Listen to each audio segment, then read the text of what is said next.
Now, as you can see, our title of our topic is Physics Disproves Atheistic Cosmologies. Now, what do we mean by that? Well, let's take it one step at a time.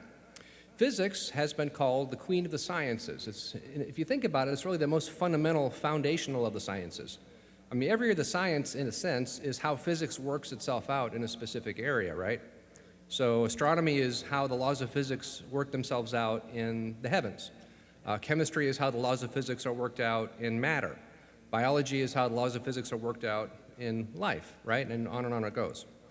So physics, again, very, very fundamental to science, very foundational.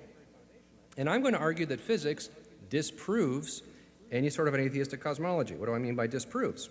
Well, here I'm going to say that physics, by its very nature, is incompatible with the idea that there is no God.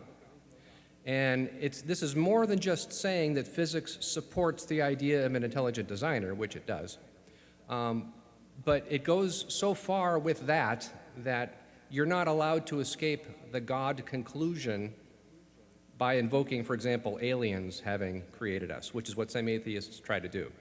Because when you really look at this issue, physics discredits a non-creationary origins of things so thoroughly and in its very nature that any kind of substitute you want to put in there for God ultimately has to have all the attributes of God anyway. So you can't claim that an alien created everything, for example, because an alien is still going to be limited in that it inhabits this physical universe. And as I'm going to argue tonight, physics shows that the Creator did not do that. He's outside of space and time. I've also used the word atheist and atheism. What do I mean by that? Well, atheism just comes from the Greek atheos, meaning no God.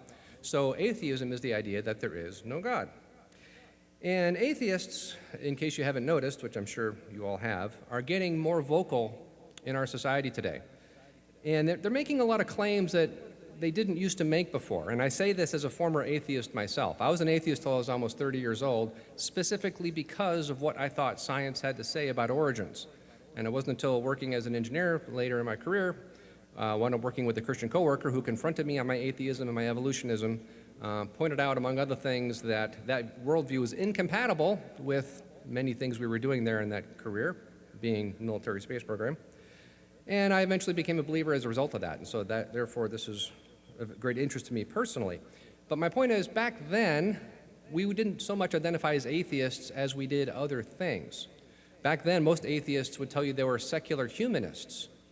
They were less interested in being against God and perhaps more interested in being for something positive, like the idea that humanity would rise itself up, pull itself up by its bootstraps technologically and all the rest of it.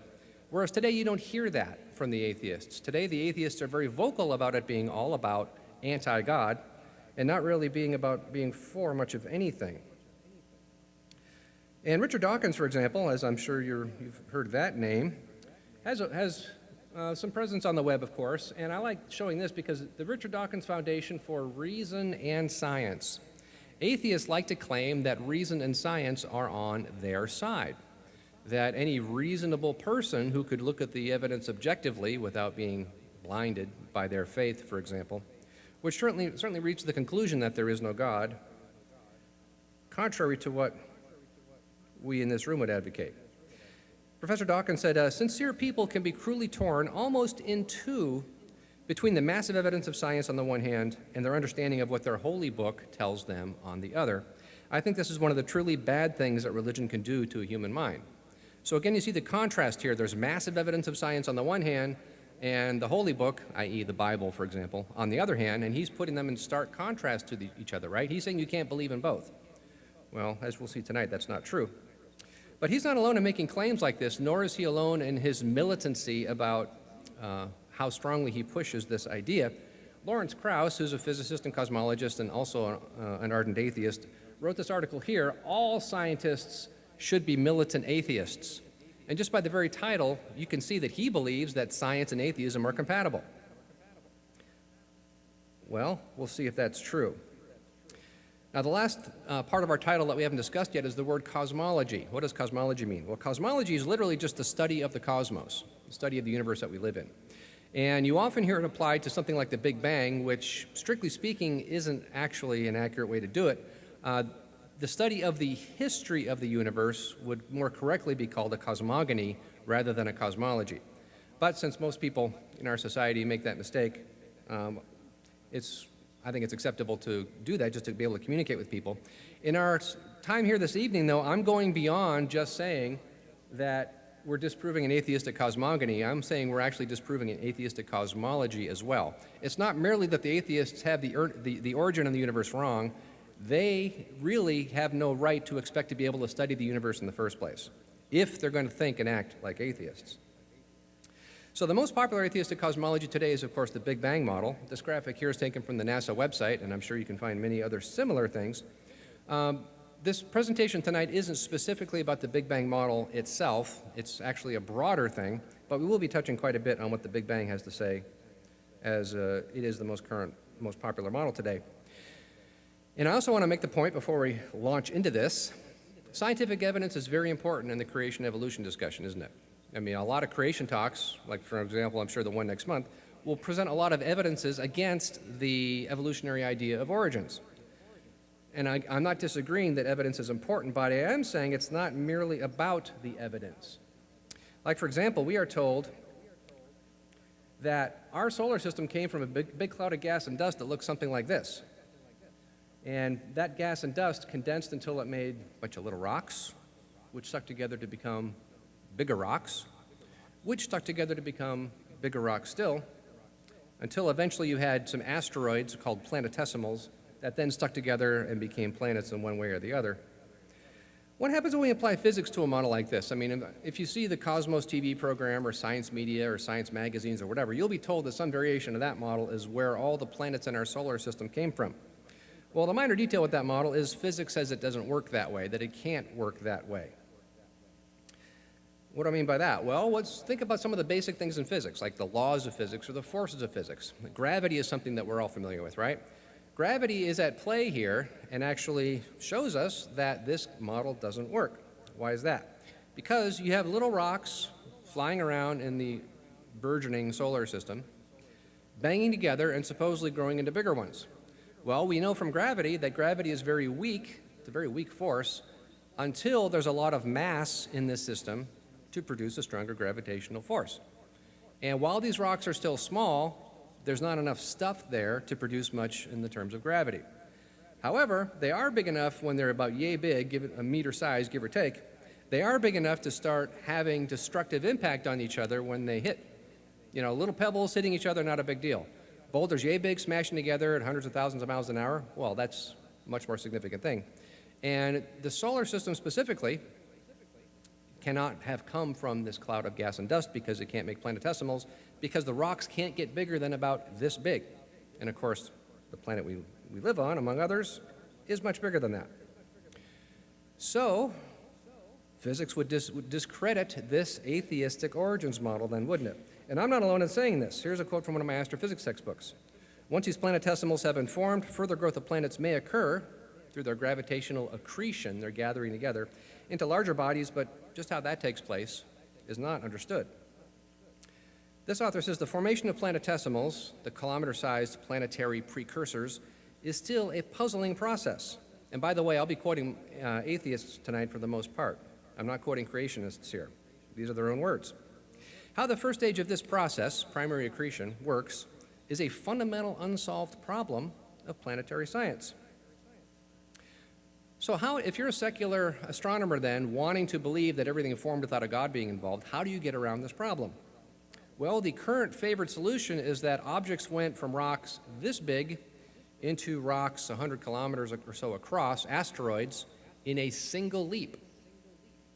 As this author says, objects must have grown very rapidly from sub-meter-sized pebbles into 100-kilometer-sized bodies in a single leap.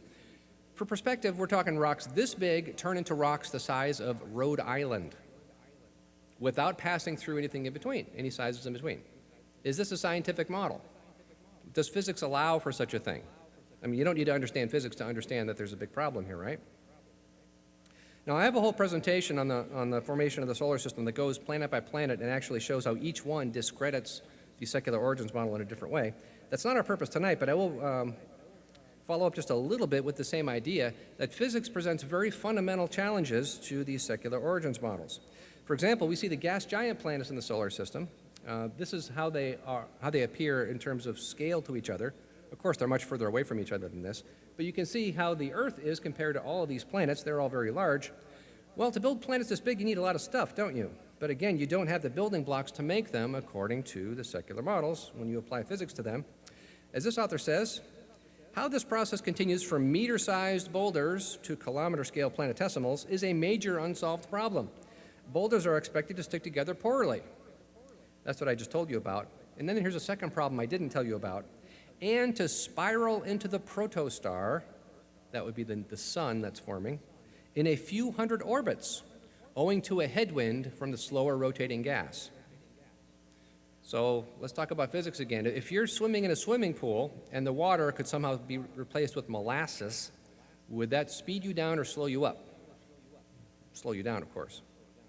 Did I say speed you down or slow you up? Excuse me. Slow you down or speed you up. Of course it would slow down. Well, this works the same way. If you have rocks, yay big, maybe somewhere around that size, orbiting through this cloud of gas and dust, it's sort of like plowing through molasses, or like this quote says, plowing through a headwind. That will slow the rocks down. And the way physics shows us the way orbits work, in an orbit, when you slow down, you move toward the object you're orbiting.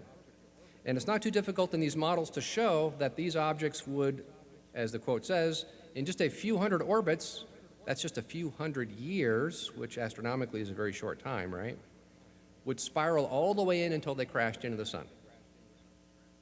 So we see planets that are this big. I mean, some enormous planets here. You need a lot of stuff to make these things. But the models show, as theories predict, that the giant protoplanets will merge into the central star before planets have time to form. This makes it very difficult to understand how they can form at all. Understanding the formation of giant planets is currently one of the major challenges for astronomers.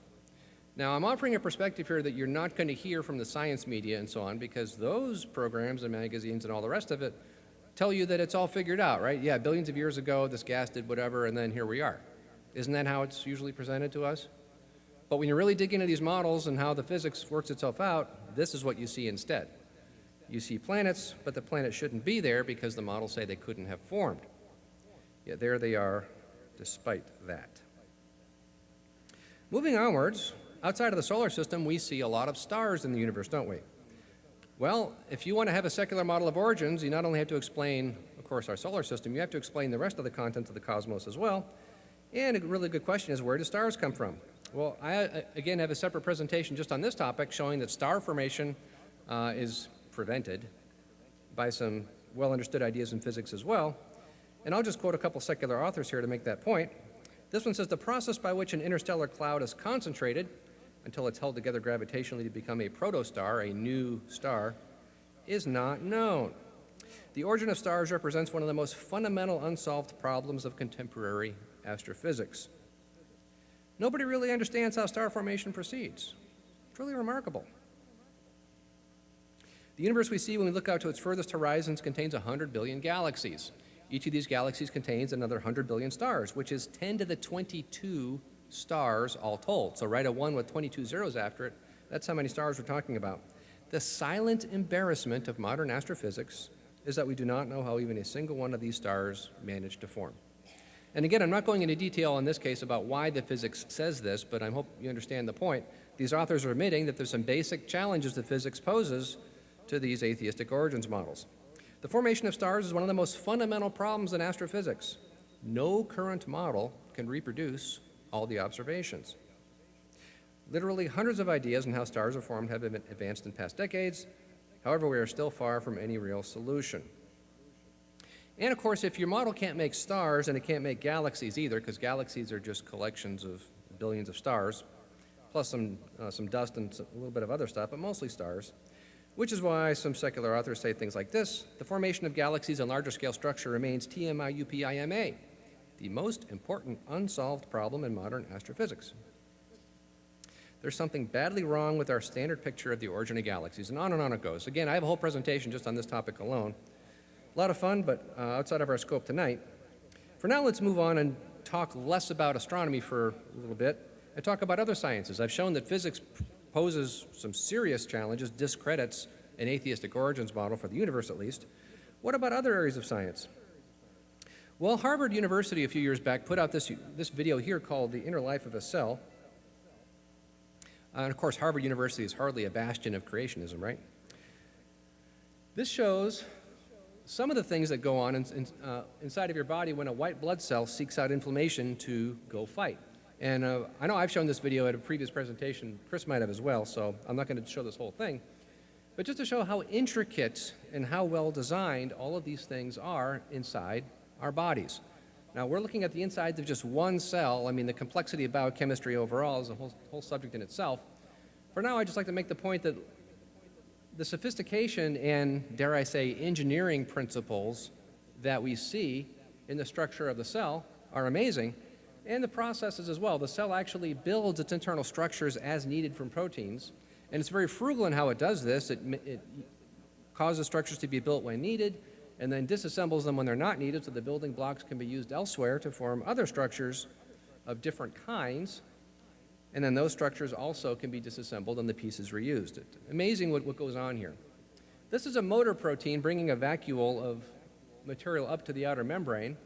This little guy is real. I mean, he's inside your cells right now, carrying things around. In fact, everything you see in this video is real. The only thing the animators did was move stuff a little bit further apart so we could see better what's going on. And I don't want to show you this whole video. If you'd like to see it for yourself, come talk to me afterward. I'll show you how to find it on YouTube. My point now is there's amazing design principles at play here, again discrediting the idea that this all formed all by itself. What about some other areas of science? Well, geology is a good one to talk about. I know in previous presentations here at the Apologetics Forum, people have spoken about carbon dating and radiometric dating in general, and how these processes work and supposedly can ascertain the age of something, but if you really grant the assumptions here, you don't actually wind up with the atheistic origins being supported. In this example here, I'm pointing out that there's carbon-14 found in a lot of things that are supposed to be old, supposed to be millions of years old. The problem is carbon-14 decays very quickly and would be gone in less than 100,000 years. So if you find carbon-14 in a geological sample or paleontological sample, it means that that object is less than 100,000 years old. In fact, probably much less younger than that, because it gets very difficult to even detect it anyway for technological reasons once it's above 5 or 10,000.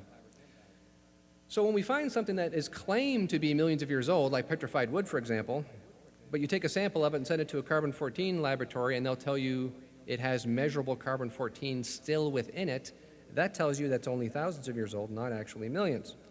Coal, same thing. Secular scientists will tell you millions of years ago is when all this stuff formed, but it has measurable carbon-14 still within it, therefore it can only be thousands of years old.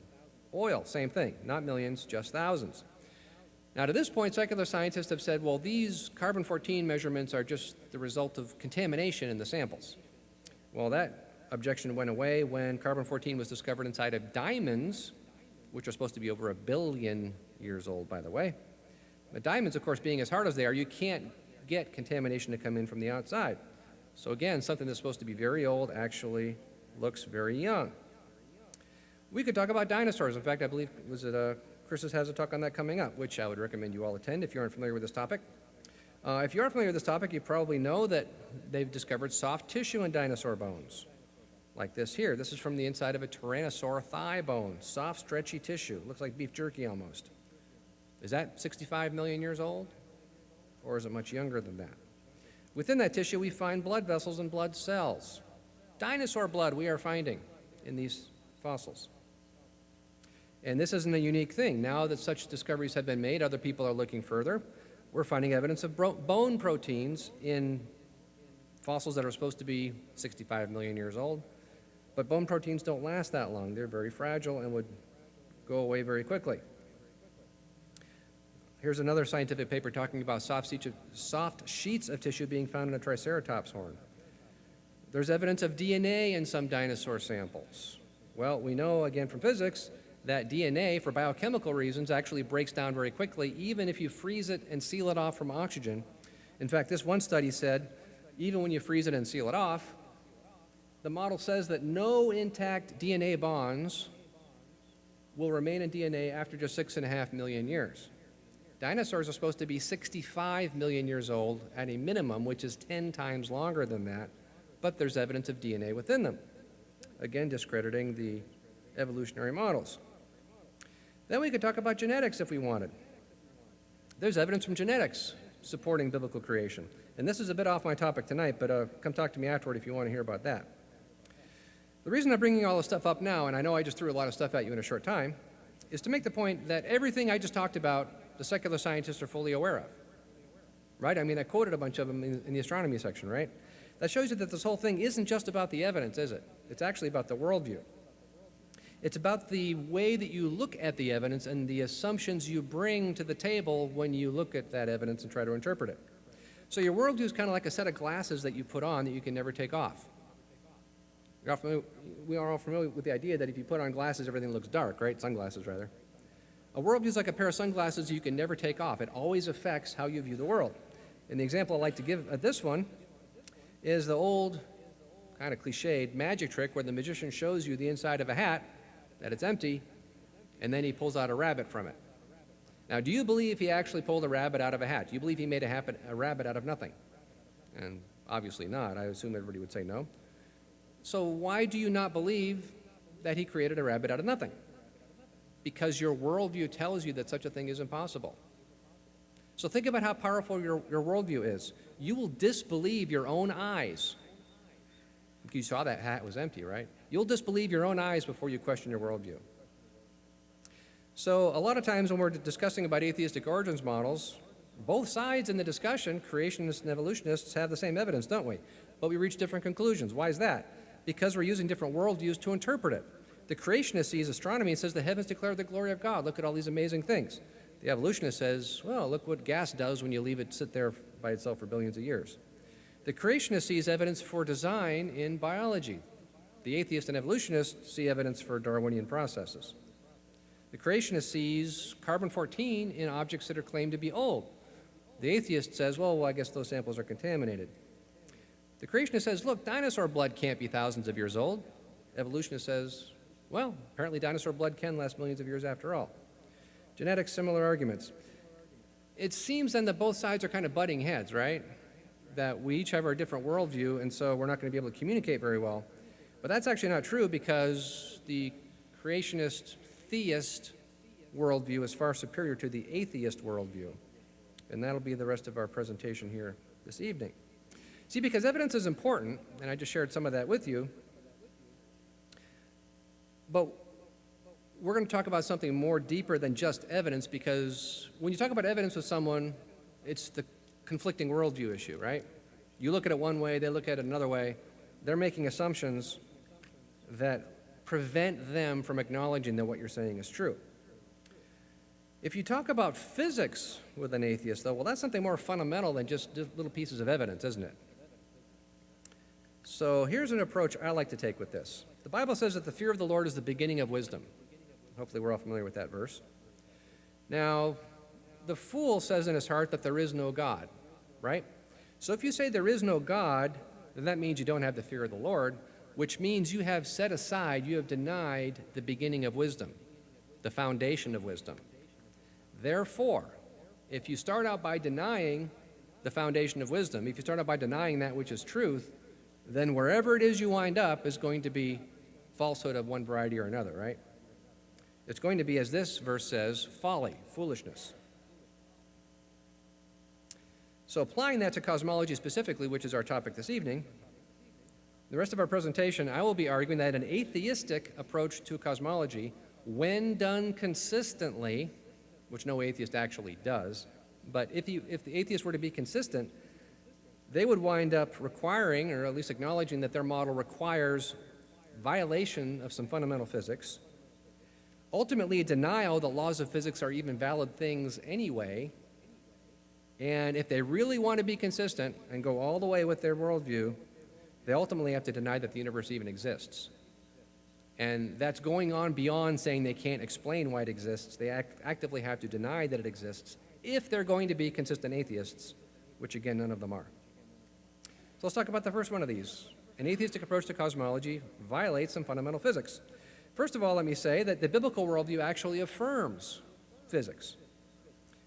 As the Bible says, "Thus says the Lord who gives the sun for a light by day and the fixed order of the moon and the stars for light by night." Christ upholds all things by the word of his power, and there's several other verses I could quote here. The Bible talks about the creation operating according to consistent patterns, that's how the Lord made it. He made it to do so. So, as Christians, we can affirm that it does. The cosmos operates according to consistent principles. It's our joy and privilege to go discover those through science. So a Christian physicist can affirm that laws of physics are real things and that the universe operates according to some, and that we can go try to figure them out. Atheists, however, don't have that foundation, of course, since they don't believe in the Bible, so they have to try to come up with a different justification for believing in the laws of physics. Well, let's see how that works out.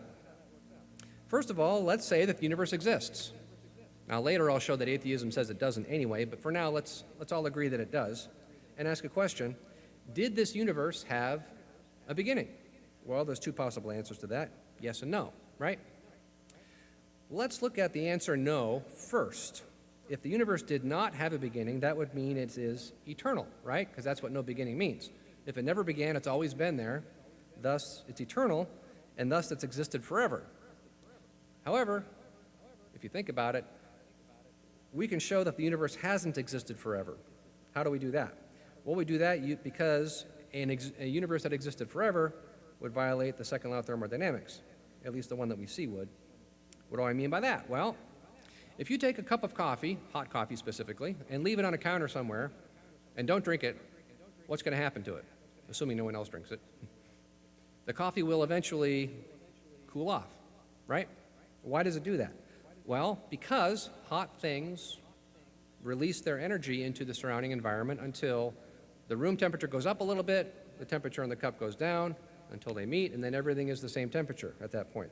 That's one result of the second law of thermodynamics. You may have heard it expressed as entropy will always increase. Well, coffee is a good example of that. There's many other examples as well. Anything that's hot will eventually cool off. All batteries will eventually discharge. Subnuclear particles will eventually decay. On and on it goes. Now, here's a question. Let's think of the universe overall, since we're talking about cosmology.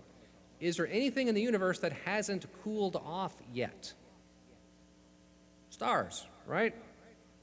Now, if the universe were eternal, how much time would there have been for stars to cool off?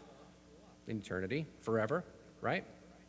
But they haven't cooled off yet. So that tells us there hasn't been forever yet, which means there had to have been a beginning, because stars are still there. Now, some would say, wait a minute, yeah, the stars we see haven't cooled off yet, but you can make new ones, so you can just keep replacing them.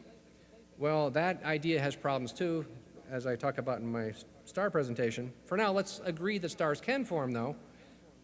Star formation itself, though, still requires energy. And the whole idea behind thermodynamics is your usable energy always gets used up eventually until there's none left. So star formation eventually will also cease. So if stars can no longer form and the ones that are already there cool off and they're not stars anymore, then eventually, if the universe were eternal, we wouldn't see stars. But of course we do. In fact, more things than just stars will cool off. Some physicists have asked the question, what happens if the universe keeps going forever? Well, obviously all stars will cool off. Everything that's radioactive will eventually decay until it's not radioactive anymore. All the various sources of energy in the universe will eventually dissipate until the universe, the entire universe, is a few degrees above absolute zero, and all life stops because there's no available energy for life to sustain itself. What happens after that? Wait billions or even trillions of years after that. Well, various particles, according to some ideas in physics, would decay also. So it's possible that if you wait long enough, the universe would eventually turn not merely into an ice-cold universe where nothing is alive, but a universe in which there's very little matter left of any sort.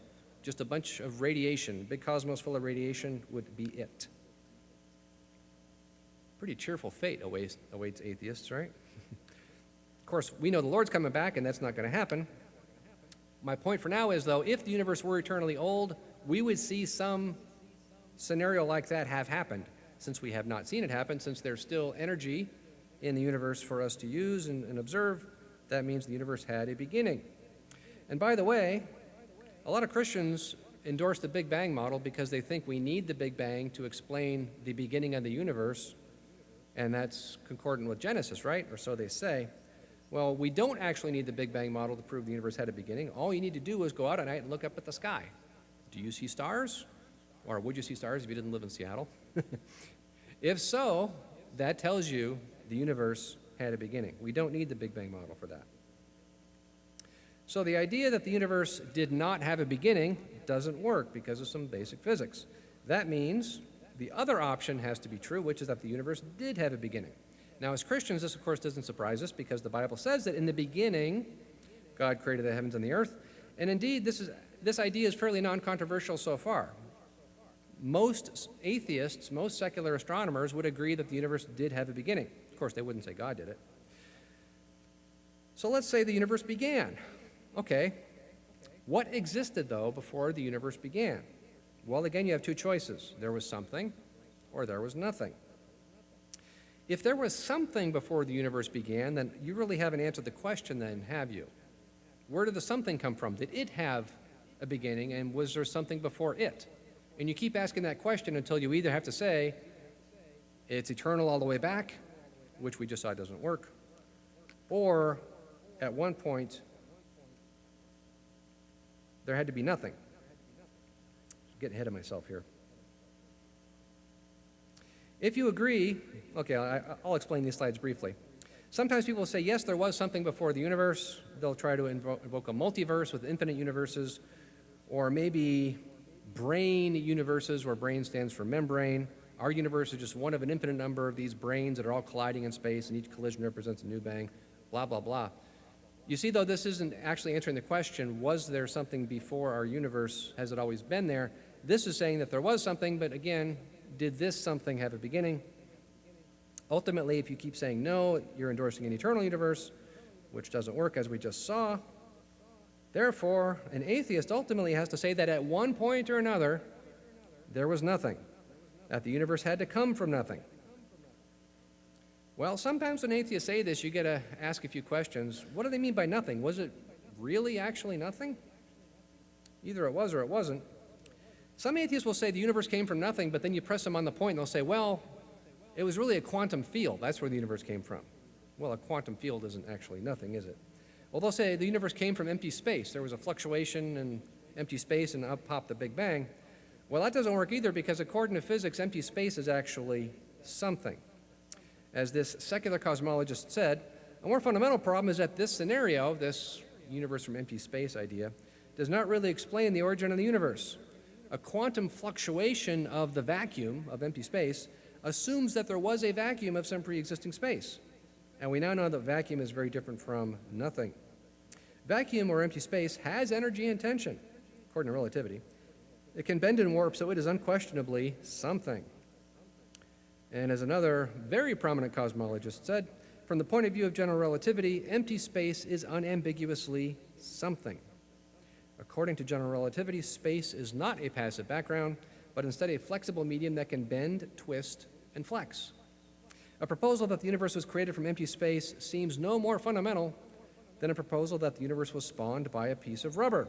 It might be true, but one would still want to ask where the piece of rubber came from. That's Alan Guth, by the way, probably the most prominent cosmologist in the country. He's the inventor of inflation theory, if you know what that means. My point, though, is that when an atheist says the universe came from nothing, but then you press him on the point and his version of nothing is empty space or a quantum field in empty space or whatever, that doesn't actually work because those things aren't nothing.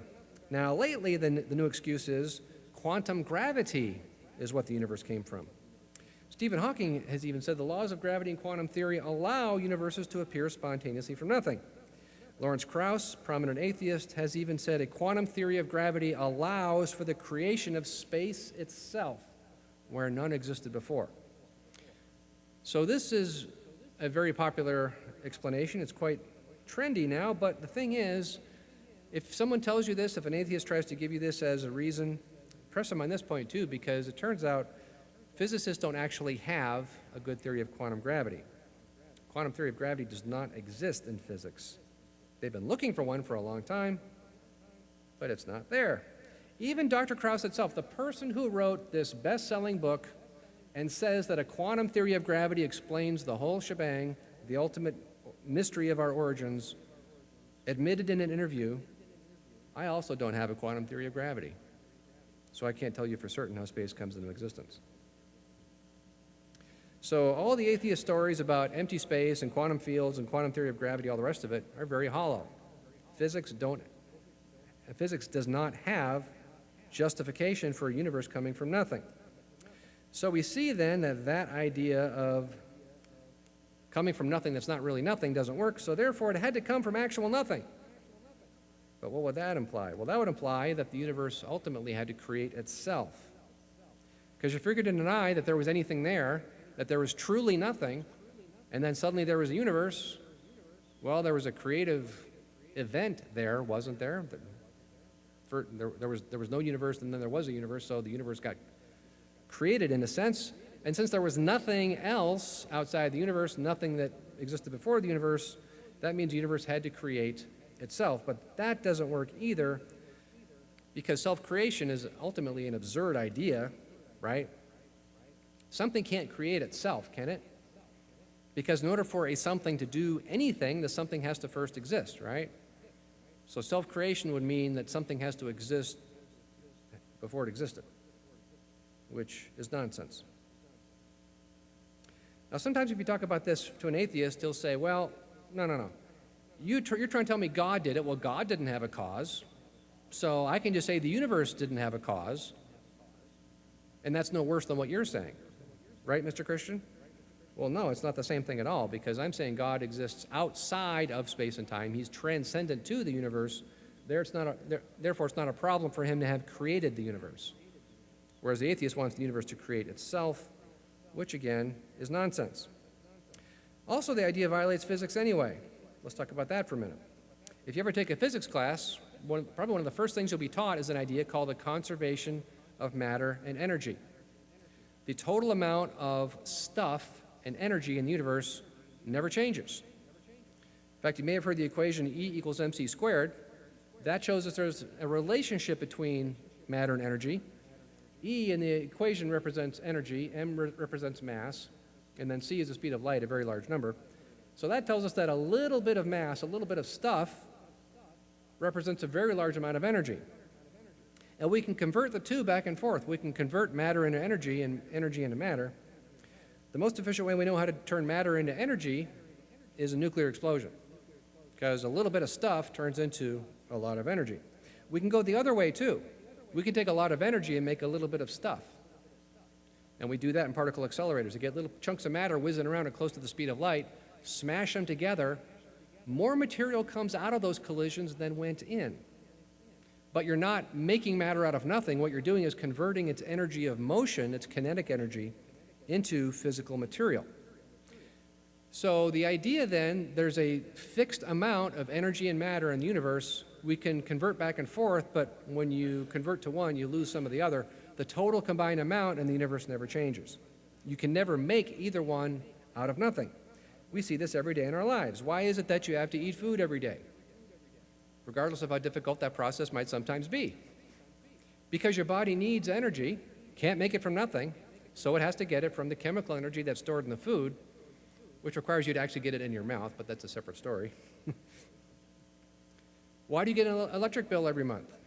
Because your appliances need electricity to run, can't make energy from nothing, has to get it from the electric company, which also can't make it from nothing. It has to get it from coal or gravitational potential energy in the form of water or whatever it is. And something like coal or natural gas or those things also can't get it from nothing. That's just stored sunlight, basically, and on it goes. In fact, you couldn't be watching this presentation if this fundamental principle of physics weren't true, because some of the principles of electronic circuit design are based on this principle, and of course we're using electronics just to have this talk here tonight. My point is, conservation laws are very, very fundamental in physics. In fact, as one of my textbooks says, conservation laws are the guiding principles of physics. These are absolute conservation laws. They are always obeyed. Unless you're an atheist cosmologist, because if you think about it, if you're an atheist cosmologist who believes that the universe came out of nothing, that violates this principle on the largest possible scale, right? You're saying that all the energy and matter in the entire universe sprang into existence out of nothing, in complete contradiction to this very fundamental, very well understood, very well confirmed and supported principle in physics. Now, an atheist cosmologist will sometimes tell you that actually it may seem that this principle is a problem for our model, but it's actually not, because the conservation of mass energy isn't really being violated by our atheistic cosmology. It may seem that nothing making everything is a problem, but that's not really a problem if everything is really nothing. Atheist cosmologists who deal with this problem get rid of it by modeling the universe in such a way that all the energy and matter in the universe added together makes up some number, we'll call it X. And then they model the universe mathematically so that the gravitational potential energy, which can be thought of as negative, also adds up to X. And if you have positive X and minus X, you get 0. Thus, they will say with a perfectly straight face, on a net basis, the Big Bang, or whatever atheist cosmology they're endorsing, didn't make anything because the universe isn't anything on a net basis. On a net basis, the universe is nothing. Stephen Hawking explained this. He said, the laws of physics demand the existence of something called negative energy. To get your head around this weird but crucial concept, let me draw a simple analogy. Imagine a man wants to build a hill on a flat piece of land. The hill will represent the universe. To make this hill, he digs a hole in the ground and uses that soil to build his hill. But of course, he's not just making a hill, he's also making a hole. In effect, a negative version of the hill. The stuff that was in the hole has now become the hill, and so it all perfectly balances out. This is the principle behind what happened right at the beginning of the universe. When the Big Bang produced a vast amount of positive energy, it simultaneously produced the same amount of negative energy. In this way, the positive and negative add up to 0, always. It's another law of nature. By the way, before I continue reading, I'll say they don't actually add up to 0 unless you invoke dark energy and a lot of other stuff that nobody's ever seen. So there's a lot of hand-waving to even make the statements that he's already said, but let's set that aside and move on.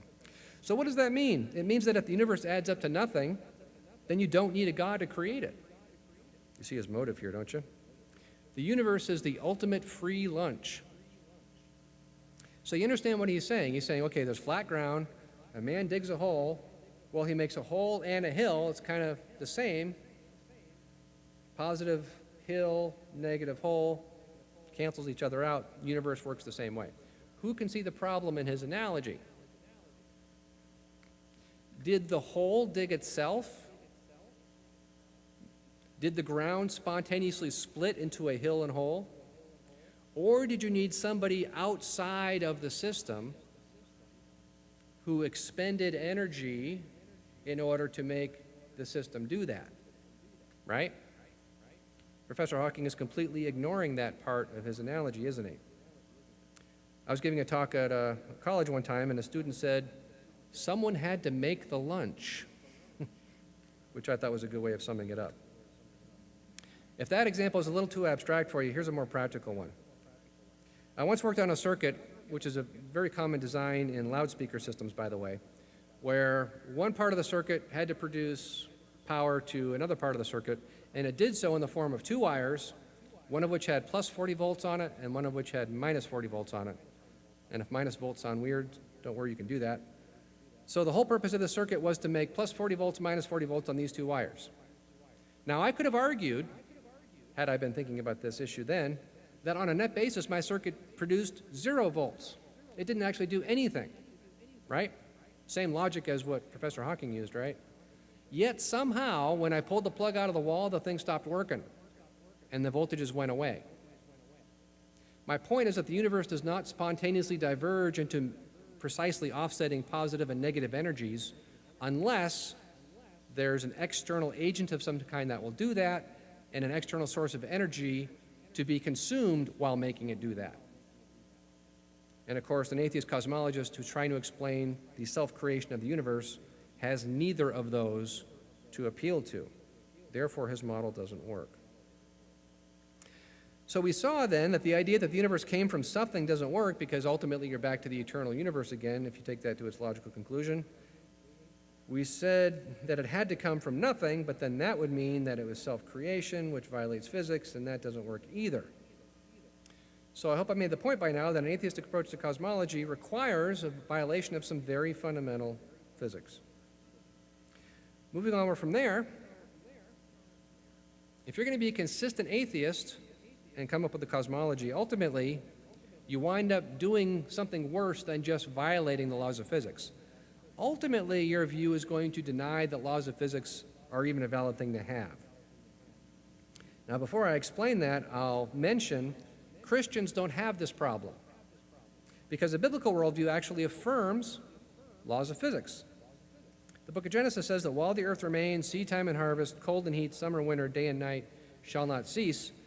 Same point I made earlier, the Bible talks about the Lord being a God of order who created an orderly universe that will operate according to orderly patterns. And so as Christian physicists, and Christian scientists, well, Christian scientists, bad phrase.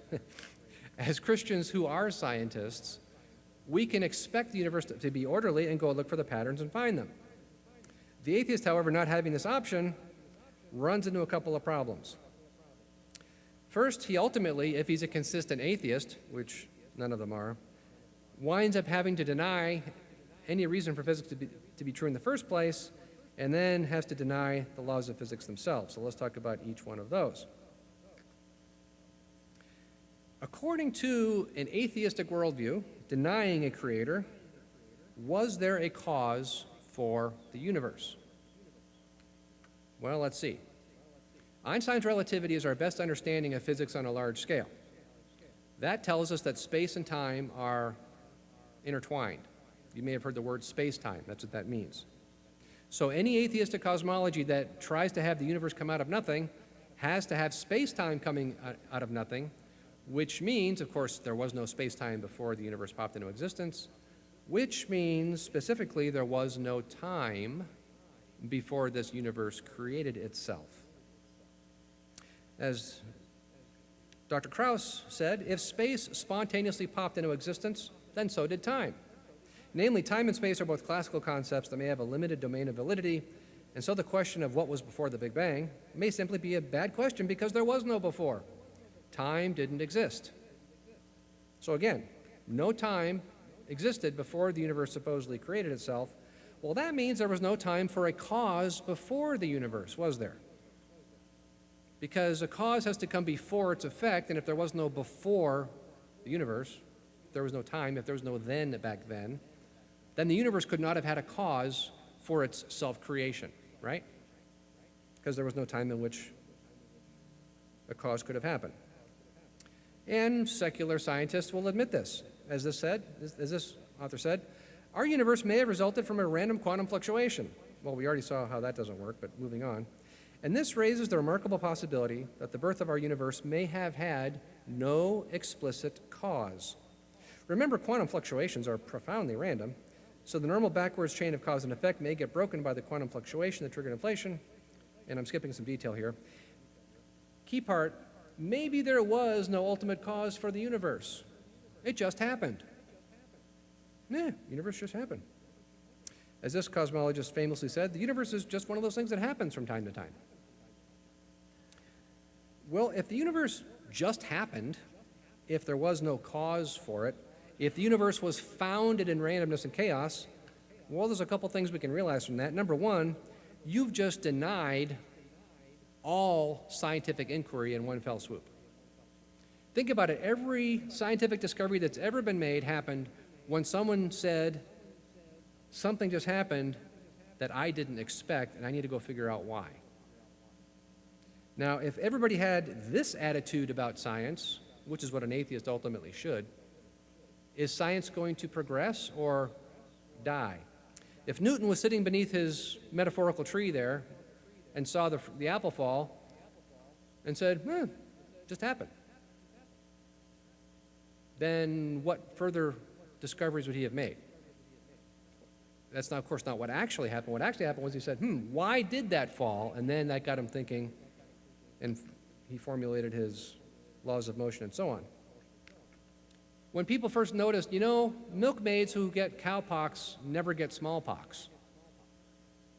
Just happens. then you don't make medical progress, right? And on it goes. Again, my point, every scientific discovery starts with why did that just happen? The assumption that there is a reason why something happened, not that everything just happened.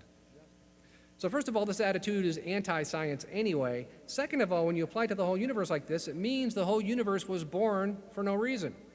Just created itself, it just happened. Now, if you actually believed that the universe formed out of randomness for no reason whatsoever, out of chaos, what right would you have to expect the universe to operate according to strict laws of physics afterwards? Is that consistent or inconsistent? Inconsistent, right? So if an atheist is really going to be an atheist and think it all the way through, he has no reason to expect laws of the universe to even be operating in the universe today, does he? Now, of course, if you talk to an atheist and mention that, he'll say, well, we know the universe operates according to laws of physics, so we can assume that they exist. Well, I agree that they exist, Mr. Atheist. The question is, how can they exist? Why should they exist? My worldview explains why they exist. Your worldview really consistently would say they don't. So we see that an atheistic cosmology denies any reason for physics to even be true anyway, but then it goes further and actually denies those laws of physics that we have. How does it do that? Well, let's talk about math for a minute. And I probably just lost half of the audience here, but that's okay, because this is actually very interesting. Mathematics has been called the language of physics. And if you ever take a physics class, you'll know that pretty much everything you ever write on a piece of paper is a mathematical equation of some sort, right? Math is how physics is expressed. The laws of physics are all mathematical equations. And if I said earlier physics is the fundamental science and tells us how the universe operates, and if math is the language of physics, then math is really the language of the universe, isn't it? Now, one of the Psalms talks about there being no speech or language where the voice isn't heard, but the glory of God goes all throughout. The Bible talks about a universal language, in a sense, being built into the cosmos. Now, I'm not saying the Bible's talking about math specifically, but I am saying that mathematics is consistent with that idea. And in fact, even some secular thinkers are saying math is so fundamental to physical reality that, as this entire book from a secular cosmologist says, our universe is mathematics. Not merely that mathematics describes the universe, but that when you look at the universe and our most fundamental understanding of quantum mechanics and so on, they fit the definition of mathematical structures. This author, secular guy, not a Christian, argues that the universe, like I said, manifested mathematics. Now, him not being a Christian means he denies things like spirit and consciousness, so he's wrong in that regard, doesn't go far enough. But insofar as he goes, I think it's a very intriguing thing. And to further reinforce this a little bit, we don't realize sitting here listening to this talk and sitting in this room how mathematical this environment is. The air you're breathing right now, going in and out of your lungs, is obeying the mathematical laws of statistical mechanics. The blood flowing in your veins is obeying the mathematics of fluid dynamics. Your very life is intertwined with mathematical behavior. Now, as Christians, we can say math is a real thing, because the Bible uses mathematical concepts. For in 6 days the Lord made heaven and earth. That means there is such a thing as the number 6, right? So as Christians, we can affirm mathematics is real, we can go discover it, we can go work it out. Atheists, however, don't have that foundation for mathematics, so they have to find a different one. And if you look at the history of this, up until the Enlightenment, more or less, people understood math was something God had built into the universe, and it's our privilege and joy to go discover it. Since the Enlightenment, most people don't want there to be a God anymore, so what then is mathematics? It's no longer something God built into the universe. It's no longer something we discover. Instead, it's something we invent. Among secular thinkers now, most would say mathematics isn't discovered, it's invented. It's just a fun mental game that mathematicians and scientists play. It's an art form kind of like poetry or music, just another form of human creative expression. As this author said, mathematics is the most original creation of the human spirit. This author says the mathematician is entirely free within the limits of his imagination to construct whatever worlds he pleases. He is not thereby discovering the fundamental principles of the universe, nor becoming acquainted with the ideas of God. Well, if you're going to be an atheist and think that, where does that take you? Well, as this author said, numbers must be free creations of the human mind. Okay, so 2 and 2 no longer equal 4, absolutely. Because 2 is just something we made up, that when added to itself, we defined it as something that produces 4. But you could just as easily define it as something that when added to itself produces the square root of 37, and that would be equally valid, according to this idea. As this author said, mathematics is a body of knowledge, but it contains no truths. Well, that would be the implication of atheism, yes, but does that match the world around us? No, it does not. Earlier I showed you these 4 equations here as an example of mathematics. These specifically are Maxwell's equations of electromagnetic theory. Specifically, James Clerk Maxwell in the year 1873 wrote a 2-volume book where he summarized everything that was understood of static electricity, alternating current, magnetism, a bunch of other phenomena, all into one mathematical framework. Maxwell was a brilliant scientist, by the way, far ahead of his time in many ways, made several major discoveries, each of which would have been a life career goal for other people. He was also a very ardent Christian, by the way, and was not a believer in evolution, denied Darwin's work. But when he published his work in 1873, he was so far ahead of his time, his colleagues didn't even understand what he was talking about. It took 10 years for George Francis Fitzgerald to even understand some of the implications and said, you know, if Maxwell's right, he published 2 papers on this, if Maxwell's right, we should see energy loss as alternating currents go through a wire. We should see the current lose energy into the surrounding medium. And then 5 years later, Heinrich Hertz, in a famous experiment, verified that that loss was taking place. And we now call that radiation of energy radio waves. Now, are radio waves real things? If you have a cell phone in your pocket, you've got to say yes, right? Because that's how they work. Have radio waves always been real things since Heinrich Hertz verified they existed? And I think we'd all say yes to that. Were they real things before Fitzgerald realized that the mathematics predicted them? Most would say yes, right? Okay, think about that. If Maxwell's equations are just some poems that Maxwell wrote, why is the universe obligated to obey Maxwell's poetry?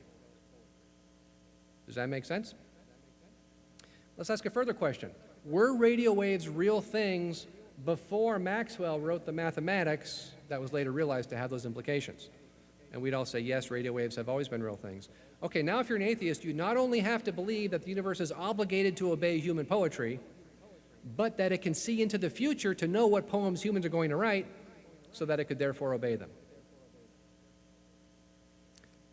Does this make sense? Does the universe obey human poetry? I mean, I think the silliness of this is rather obvious. And even some secular thinkers have wrestled with this. Why the external world should obey the laws of logic, and why, in fact, science should even be possible, is not at all an easy question to answer. Well, it's very easy to answer. Just go read your Bible. This Nobel Prize winner in physics, again, not a Christian, said, "The miracle of the appropriateness of the language of mathematics for the formulation of the laws of physics is a wonderful gift which we neither understand nor deserve. The enormous usefulness of mathematics and the natural sciences is something bordering on the mysterious, and there's no rational explanation for it." Ultimately, all atheism can offer is this: though devoid of truth, mathematics has given man miraculous power over nature. This is the greatest paradox in human thought. Think about this. So this is a good summation of where atheism must take you if you're actually going to take your atheism to its logical conclusion. That mathematics is devoid of truth. Well, if mathematics is devoid of truth, then mathematical equations are all devoid of truth, right? But the laws of physics are all mathematical equations. So the laws of physics are devoid of truth, and you've just denied all of science in one fell swoop. Bang, it's dead. Everybody see how that works?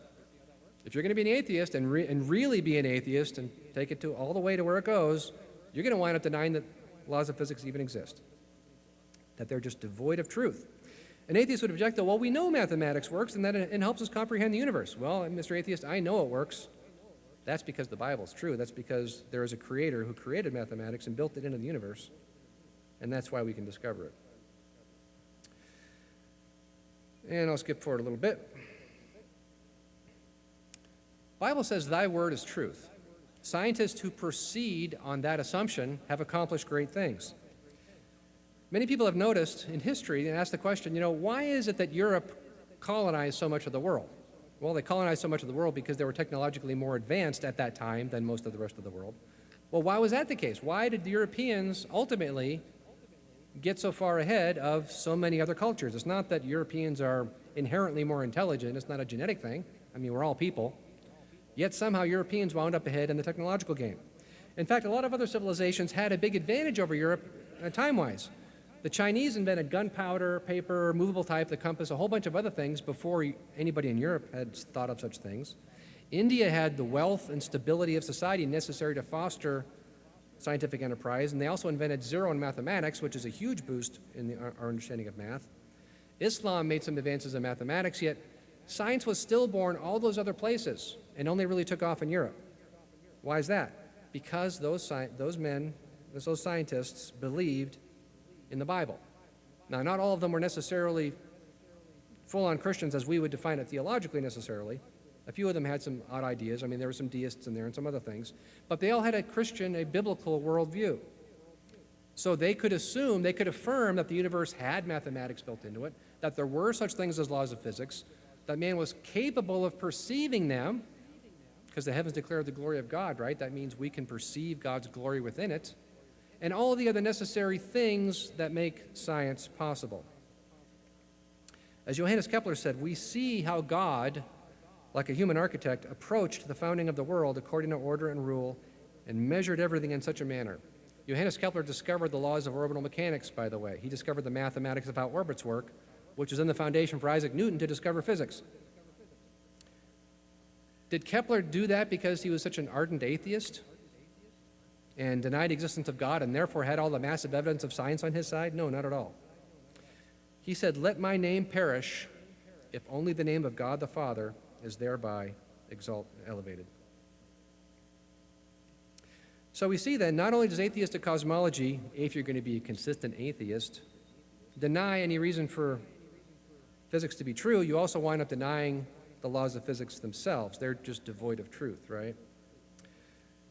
So that was all to show that an atheist, if he's going to be consistent, must deny the laws of physics are valid. And now our final point, ultimately an atheist has to deny that the universe itself even exists anyway. We made an assumption earlier when talking about the creation of the universe that the universe exists today. Well, does it actually exist? Well, this is just kind of a silly question, right? Maybe not. If you believe the Bible, then you can affirm that the universe exists because the heavens declared the glory of God, right? That means there are such things as heavens. In 6 days, the Lord made heaven and earth, the sea, and all that in them is. Well, that means those things exist, right? Because God created them. It's the glory of God to conceal a thing, but the honor of kings is to search out a matter. Again, we can assume that the universe exists, that physics exists within it, and we can go discover those things. The logical conclusion of atheism, though, runs a bit differently. If you're going to be a consistent atheist, and I'm sorry I've said that phrase how many times tonight, this is where you wind up, ultimately, as explained by this article in the New York Times. It could be the weirdest and most embarrassing prediction in the history of cosmology, if not science. If true, it would mean that you yourself are more likely to be some momentary fluctuation in a field of matter and energy out in space than a person with a real past in an orderly star-spangled cosmos.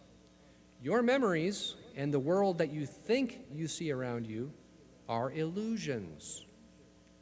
This bizarre picture is the outcome of a recent series of calculations that take some of the bedrock theories and discoveries of modern cosmology to the limit. The basic problem is that it's hard for nature to make a whole universe. It's much easier to make fragments of one, like planets, yourself in a spacesuit, or even in the most absurd and troubling example, a naked brain floating in space.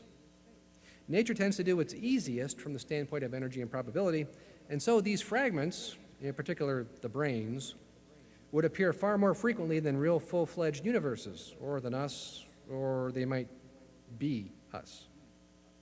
Alan Guth, the cosmologist at MIT, and I mentioned his name earlier, he's probably the most prominent cosmologist in the country, who agrees that this overabundance is absurd, pointed out that some calculations from his atheistic cosmology result in an infinite number of free-floating brains for every normal brain, making it, quote, these are his words, infinitely unlikely for us to be normal brains, unquote. So you think you're sitting here in this room and that you have a brain in your skull and that your skull is in a body and that you're sitting in chairs in this room, but no. Actually, you are just a brain floating who popped into existence a few seconds ago with all the molecules that happen to be arranged in such a way that you have memories, false memories, of your life from being a child up until a few seconds ago. You think you're hearing me talking right now, but you're not. That's all part of the illusion. And it's not even that you're a brain floating in the cosmos, because there is no cosmos. It's just you. You're it. Not that any of this matters anyway, because in a few more seconds you're going to dissolve back into the thermodynamic soup that you fluctuated out of, and so everything's utterly pointless anyway. Now, this sounds like a really silly idea, and that's because it is a very silly idea. But if you're going to be an atheist cosmologist who believes that something can pop out of nothing, the mathematics of that assumption don't produce the universe we live in. The mathematics of that assumption overwhelmingly, infinitely more likely, remember, produces this, that you are just a brain floating in space with nothing else. And the mathematics for this comes from the work of a scientist called Ludwig Boltzmann. Thus, this idea is called Boltzmann brains. And I know what you're wondering, I know what you're thinking, and the answer to your question is no. No, I'm not making this up. This is an actual problem in secular cosmology. This is a scientific paper, a paradox in the global description of the multiverse. As this says right here, the overwhelming majority of observers arise from quantum fluctuations, that being the paradox of Boltzmann brains. I like this title, Boltzmann brains and the scale factor, oops, that's not the one. Boltzmann brains and the scale factor cutoff measure of the multiverse. This one, a note on Boltzmann brains. I'm reading these for those of you sitting in back, can't read this. This is the one I like. Can the Higgs boson save us from the menace of the Boltzmann brains? This is actually in the cosmological journals. Now, who heard about this in Cosmos or Science Media, Science Magazines, the rest of it, right? No. This is not stuff cosmologists like to talk about for obvious reasons, right? This is rather embarrassing. That their models have to wrestle with avoiding Boltzmann brain domination. This one admits that their models produce an infinite number of Boltzmann brains, whereas there are zero likelihood for us to be ordinary observers. Got that? Infinitely likely that you alone are a Boltzmann brain. Zero likelihood of you being a person with an actual body sitting in this room. Boltzmann's brain, another paper. Return of the Boltzmann brains. On and on it goes. Now again, I had to dig deep in the cosmological literature to find this stuff. This is not something that is discussed very openly. And typically at this point, I would talk a little bit about the mathematics of how this works. I will skip that for now. If you're curious about why the math says this, by the way, come talk to me after, I'll explain. But it basically comes down to this. If you're going to be an atheist cosmologist, you have to believe something popped into existence out of nothing. But your choice is between something very unlikely. I mean, a brain popping out of nothing is obviously absurd. But as unlikely as that is, the universe having popped into existence, I should say the baby Big Bang universe, is infinitely unlikely. Therefore, we're infinitely more likely to be, I should say you are infinitely more likely to be only a brain. It's infinitely unlikely for us to be normal brains. For that's, therefore, atheism's logical conclusion. If you're going to believe the math of the model, which you would think they would, that's what they claim to believe in, right? They're scientific models. Then it's infinitely unlikely for us to be normal brains. Instead, you are a Boltzmann brain. An atheist would object, though, well, this is clearly absurd. No one believes we are Boltzmann brains. Well, that's true, Mr. Atheist. That's because the Bible is true.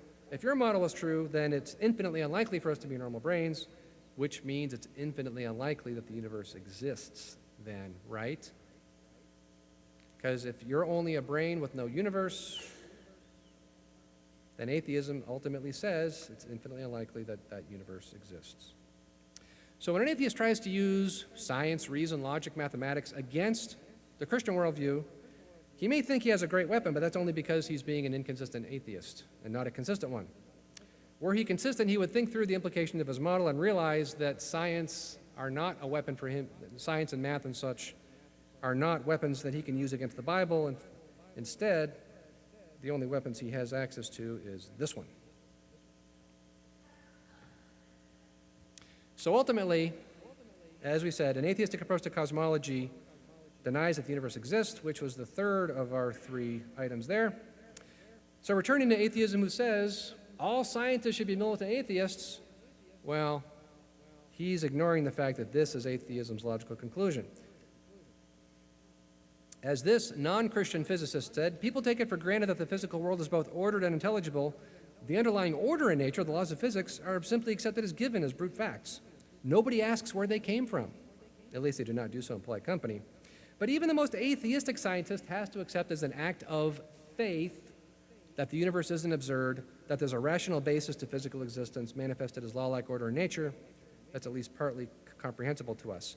So science can proceed only if the scientist adopts an essentially theological worldview. And again, this scientist is not a Christian. So those scientists who are atheists, don't misunderstand me, I'm not saying an atheist can't be a good scientist. There are many scientists, good scientists, who are atheists, but they aren't consistent atheists. They aren't acting as scientists consistent with their worldview, because that would be impossible. The only worldview consistent with science and the world we see around us is the biblical one, because the heavens declare the glory of God, and we see that manifested in many, many ways. That brings me to the end of my presentation tonight. If you are new to this sort of stuff and haven't heard me talk before, then I welcome you to, well, even if you have heard this before, I have an email newsletter that presents this perspective on things, specifically in astronomy. It's free. It only comes out right now a few times a year, so you're not going to get a ton of email from me. That's available on my website. And a lot of the evidential kind of material in this presentation, where I talked about planets, stars, a little bit of the Big Bang stuff, that was all excerpted from some DVDs that are available on the table and back. This one here talks about the origin of the planets in our solar system, which I mentioned just briefly with the Planetesimals thing. The full presentation goes planet by planet through the solar system and shows how each one could not have formed according to the secular model. DVD number 2 in that series discusses the formation of stars and galaxies, evidence for design within our sun, the size of the universe, and what that tells us about our creator, and a few other things. And then the third one, Our Created Universe, is specifically debunking the Big Bang cosmogony and the implications of it. This is my website if you'd like the email newsletter sign up, and it's been my privilege to talk to you this evening. Thank you.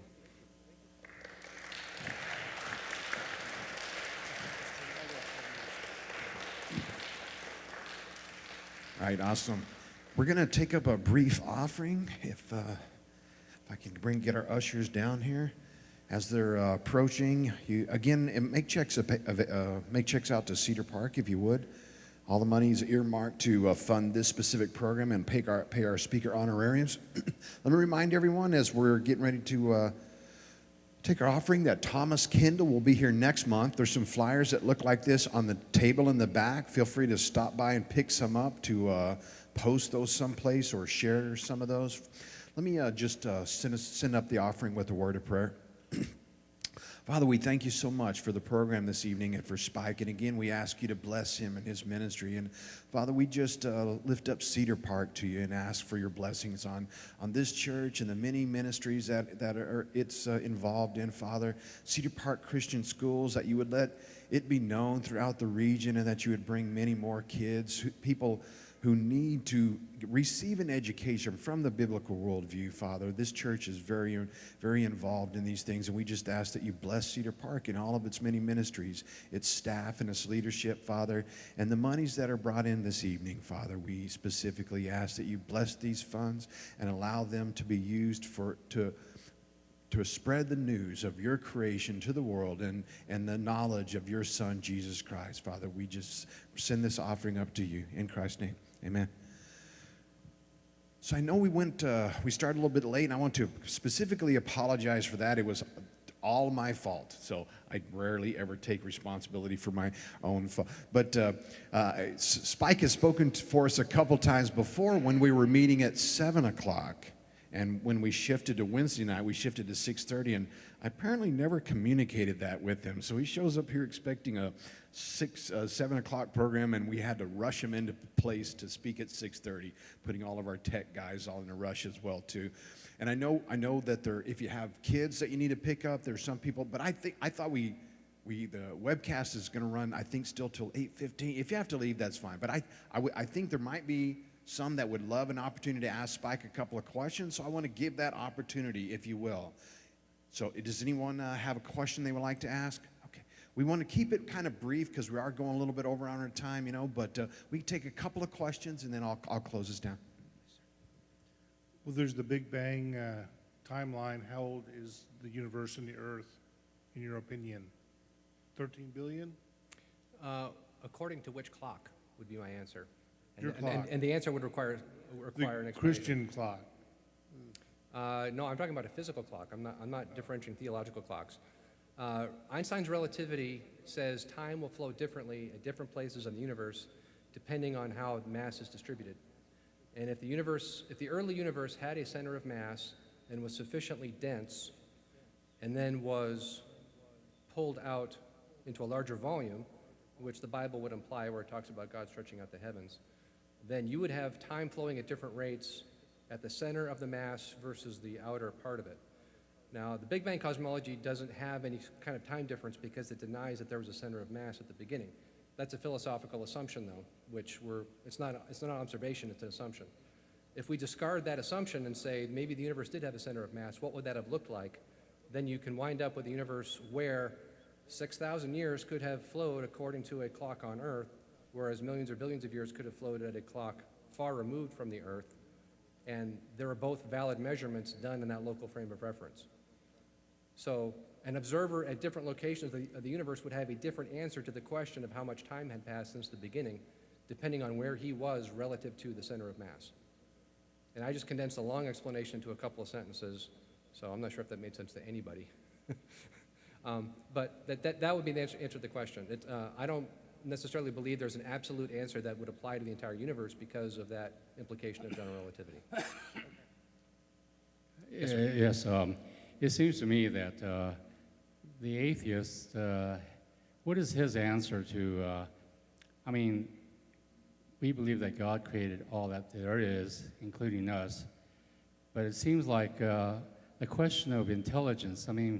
Each of us is a universe in itself, an intelligent universe. And so what is the atheist's answer to what life is actually, intelligent life? Like each of us is an intelligent life. A lot of atheists would say that consciousness is an emergent phenomenon, that if matter gets arranged into a complicated enough arrangement, it becomes conscious on its own. Now, my answer would be show me that in the laboratory. A consistent atheist has to be a materialist, meaning that only that which is material is real. So a consistent atheist would deny the truth of spirit or consciousness and other things that go along with that. And Daniel Dennett has written books arguing that consciousness is an illusion. He's not the only one. He's just one of the more famous ones to do so. So in answer to your question, a lot of them would just say that a lot of what we think we see is just an illusion anyway. So what they're saying is their answer is an illusion. Yes, Daniel Dennett wrote a book telling you that Daniel Dennett is not a conscious being. And he doesn't seem to realize the problem with that. But that's where the atheists have to wind up. Yes?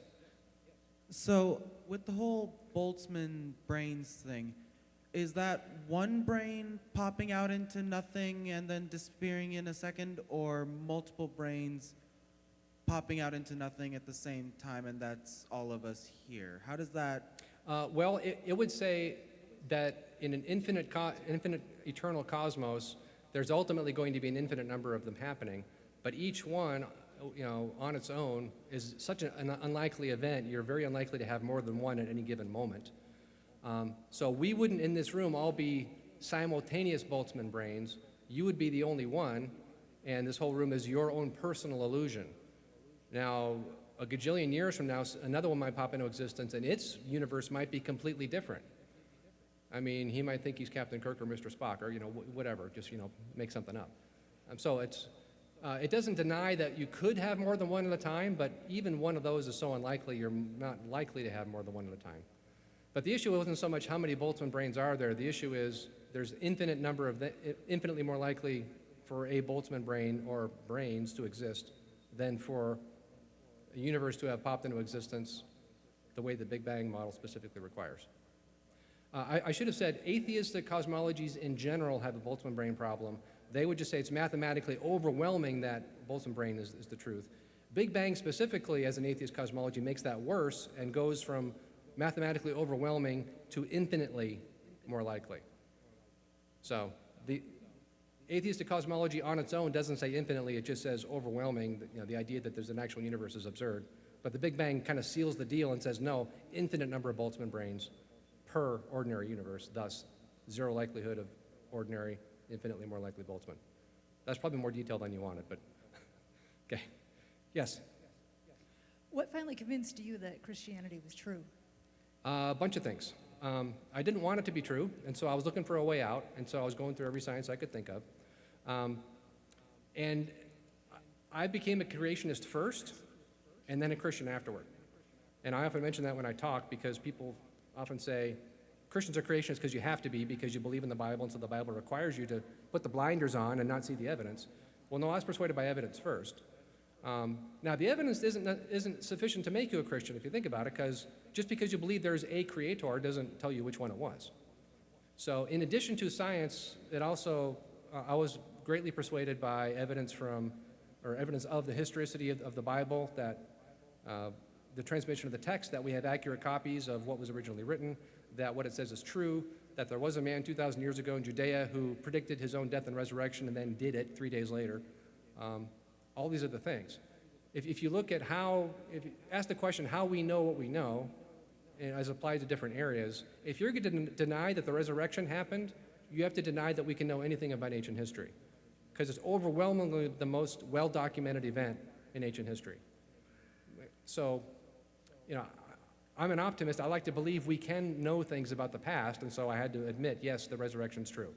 Yes, the Bible is an accurate, the one I have in my hand is a reliable copy of the documents written by the authors that long ago, and on it goes.